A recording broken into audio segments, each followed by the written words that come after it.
제1장. 사탄이 욥을 시험하다. 우스라는 곳에 욥이라는 사람이 살고 있었다. 그는 흠이 없고 정직하였으며 하나님을 경외하며 악을 멀리하는 사람이었다. 그에게는 아들 7과 딸 3이 있고 양이 7,000마리, 낙타가 3,000마리, 겨릿소가 500쌍, 암나귀가 500마리나 있고 종도 아주 많이 있었다. 그는 동방에서 으뜸가는 부자였다. 그의 아들들은 저마다 생일이 되면 돌아가면서 저희 집에서 잔치를 베풀고 새 누이들도 오라고 해서 함께 음식을 먹곤 하였다. 잔치가 끝난 다음 날이면 욥은 의례 아침에 일찍 일어나서 자식들을 생각하면서 그들을 깨끗하게 하려고 자식의 수대로 일일이 번제를 드렸다. 자식 가운데서 어느 하나라도 알지 못하는 사이에라도 하나님을 저주하고 죄를 지었을 수도 있다고 생각하여 잔치가 끝나고 난 뒤에는 늘 그렇게 하였다. 욥은 모든 일에 늘 이렇게 신중하였다. 하루는 하나님의 아들들이 와서 주님 앞에 섰는데 사탄도 그들과 함께 서 있었다. 주께서 사탄에게 어디를 갔다가 오는 길이냐 하고 물으셨다. 사탄은 주께 땅을 이리저리 돌아다니다가 오는 길입니다 하고 대답하였다. 주께서 사탄에게 말씀하셨다. 너는 내 종 욥을 잘 살펴보았느냐? 이 세상에는 그 사람만큼 흠이 없고 정직한 사람, 그렇게 하나님을 경외하며 악을 멀리하는 사람은 없다. 그러자 사탄이 주께 아뢰었다. 욥이 아무것도 바라는 것이 없이 하나님을 경외하겠습니까? 주께서 그와 그의 집과 그가 가진 모든 것을 울타리로 감싸주시고 그가 하는 일이면 무엇에나 복을 주셔서 그의 소유를 온 땅에 넘치게 하지 않으셨습니까? 이제라도 주께서 손을 드셔서 그가 가진 모든 것을 치시면 그는 주님 앞에서 주님을 저주할 것입니다. 주께서 사탄에게 말씀하셨다. 그가 가진 모든 것을 다 내게 맡겨보겠다. 다만 그의 몸에는 손을 대지 말아라. 그때에 사탄이 주님 앞에서 물러갔다. 욥이 자녀와 재산을 잃다. 하루는 욥의 아들과 딸들이 맏아들의 집에서 음식을 먹으며 포도주를 마시고 있는데 일꾼 하나가 욥에게 달려와서 다급하게 말하였다. 우리가 소를 몰아 밭을 갈고 나귀들은 그 근처에서 풀을 뜯고 있는데 스바 사람들이 갑자기 들이닥쳐 가축들을 빼앗아 가고 종들을 칼로 쳐서 죽였습니다. 저 혼자만 겨우 살아남아서 주인 어른께 이렇게 소식을 전해드립니다. 이 일꾼이 아직 말을 다 마치지도 않았는데 또 다른 사람이 달려와서 말하였다. 하늘에서 하나님의 불이 떨어져서 양떼와 목동들을 살라버렸습니다. 저 혼자만 겨우 살아남아서 주인 어른께 이렇게 소식을 전해드립니다. 이 사람도 아직 말을 다 마치지 않았는데 또 다른 사람이 달려와서 말하였다. 갈대아 사람 세 무리가 갑자기 낙타떼에게 달려들어서 모두 끌어가고 종들을 칼로 쳐서 죽였습니다. 저 혼자만 겨우 살아남아서 주인 어른께 이렇게 소식을 전해드립니다. 이 사람도 아직 말을 다 마치지 않았는데 또 다른 사람이 달려와서 말하였다. 주인 어른의 아드님과 따님들이 큰 아드님 댁에서 한창 음식을 먹으며 포도주를 마시는데 갑자기 광야에서 강풍이 불어와서 그 집 내 모퉁이를 내리쳤고 집이 무너졌습니다. 그때의 젊은 사람들이 그 속에 깔려서 모두 죽었습니다. 저 혼자만 겨우 살아남아서 주인 어른께 이렇게 소식을 전해드립니다. 이때에 욥은 일어나 슬퍼하며 겉옷을 찢고 머리털을 민 다음에 머리를 땅에 대고 엎드려 경배하면서 이렇게 말하였다.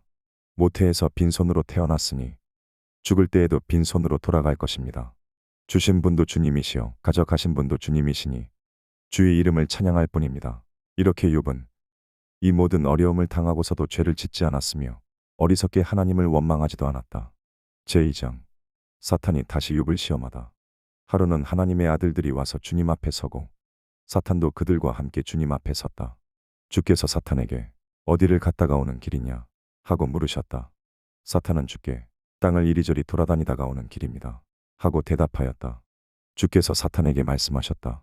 너는 내 종 욥을 잘 살펴보았느냐? 이 세상에 그 사람만큼 흠이 없고 정직한 사람, 그렇게 하나님을 경외하고 악을 멀리하는 사람이 없다. 내가 나를 부추겨서 공연히 그를 해치려고 하였지만 그는 여전히 자기의 온전함을 굳게 지키고 있지 않느냐. 사탄이 주께 아뢰었다. 가죽은 가죽으로 대신할 수 있습니다. 사람은 자기 생명을 지키는 일이면 자기가 가진 모든 것을 버립니다. 이제라도 주께서 손을 들어서 그의 뼈와 살을 치시면 그는 당장 주님 앞에서 주님을 저주하고 말 것입니다. 주께서 사탄에게 말씀하셨다. 그렇다면 그를 너에게 맡겨보겠다. 그러나 그의 생명만은 건드리지 말아라. 사탄은 주 앞에서 물러나 곧 욥을 쳐서 발바닥에서부터 정수리에까지 악성 종기가 나서 고생하게 하였다. 그래서 욥은 잿더미에 앉아서 옹기 조각을 가지고 자기 몸을 긁고 있었다. 그러자 아내가 그에게 말하였다. 이래도 당신은 여전히 신실함을 지킬 겁니까? 차라리 하나님을 저주하고서 죽는 것이 낫겠습니다. 그러나 욥은 그에게 이렇게 대답하였다. 당신까지도 어리석은 여자들처럼 말하는구려. 우리가 누리는 복도 하나님께로부터 받았는데 어찌 재앙이라고 해서 못 받는다 하겠소. 이렇게 하여 욥은 이 모든 어려움을 당하고서도 말로 죄를 짓지 않았다. 친구들이 욥을 찾아오다. 그때의 욥의 친구 세 사람, 곧 대만 사람 엘리바스와 수아 사람 빌닷과 나아마 사람 소발은 욥이 이 모든 재앙을 만나서 고생한다는 소식을 듣고 욥을 달래고 위로하려고 저마다 집을 떠나서 욥에게로 왔다. 그들이 멀리서 욥을 보았으나 그가 욥인 줄 알지 못하였다. 그들은 한참 뒤에야 그가 바로 욥인 줄을 알고 슬픔을 못 이겨 소리내어 울면서 겉옷을 찢고 또 공중에 티끌을 날려서 머리에 뒤집어 썼다.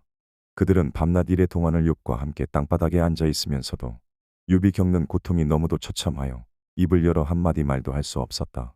제3장 욥이 하나님께 불평하다. 드디어 욥이 말문을 열고 자기 생일을 저주하면서 울부짖었다.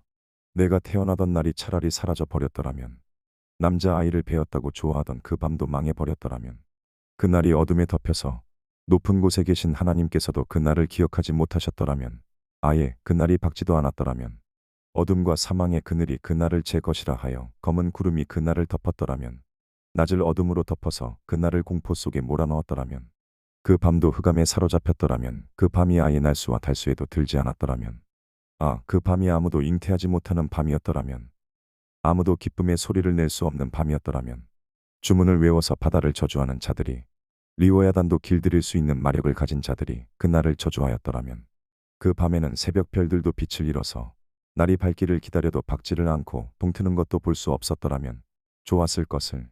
어머니의 태가 열리지 않아 내가 태어나지 않았어야 하는 건데, 그래서 이 고난을 겪지 않아야 하는 건데, 어찌하여 내가 모태에서 죽지 않았던가? 어찌하여 어머니 배에서 나오는 그 순간에 숨이 끊어지지 않았던가? 어찌하여 나를 무릎으로 받았으며 어찌하여 어머니가 나를 품에 안고 젖을 물렸던가? 그렇게만 하지 않았더라도 지금쯤은 내가 편히 누워서 잠들어 쉬고 있을 텐데, 지금은 폐허가 된 성읍이지만 한때 그 성읍을 세우던 세상의 왕들과 고관들과 함께 잠들어 있을 텐데, 금과 은으로 집을 가득 채운 그 통치자들과 함께 잠들어 있을 텐데, 낙태된 핏덩이처럼 살아있지도 않을 텐데, 햇빛도 못 본 핏덩이처럼 되었을 텐데, 그곳은 악한 사람들도 더 이상 소란을 피우지 못하고 삶에 지친 사람들도 쉴 수 있는 곳인데, 그곳은 갇힌 사람들도 함께 평화를 누리고 노예를 부리는 감독관의 소리도 들리지 않는 곳인데, 그곳은 낮은 자와 높은 자의 구별이 없고 종까지도 주인에게서 자유를 얻는 곳인데, 어찌하여 하나님은 고난당하는 자들을 태어나게 하셔서 빛을 보게 하시고 이렇게 스디쓴 인생을 살아가는 자들에게 생명을 주시는가? 이런 사람들은 죽기를 기다려도 죽음이 찾아와 주지 않는다. 그들은 보물을 찾기보다는 죽기를 더 바라다가 무덤이라도 찾으면 기뻐서 어쩔 줄 모르는데, 어찌하여 하나님은 길 잃은 사람을 붙잡아 놓으시고 사방으로 그 길을 막으시는가? 밥을 앞에 놓고서도 나오느니 탄식이요, 신음소리 그칠 날이 없다. 마침내 그렇게도 두려워하던 일이 밀어닥치고 그렇게도 무서워하던 일이 다가오고야 말았다. 내게는 평화도 없고 안정도 없고 안식마저 사라지고 두려움만 끝없이 밀려온다.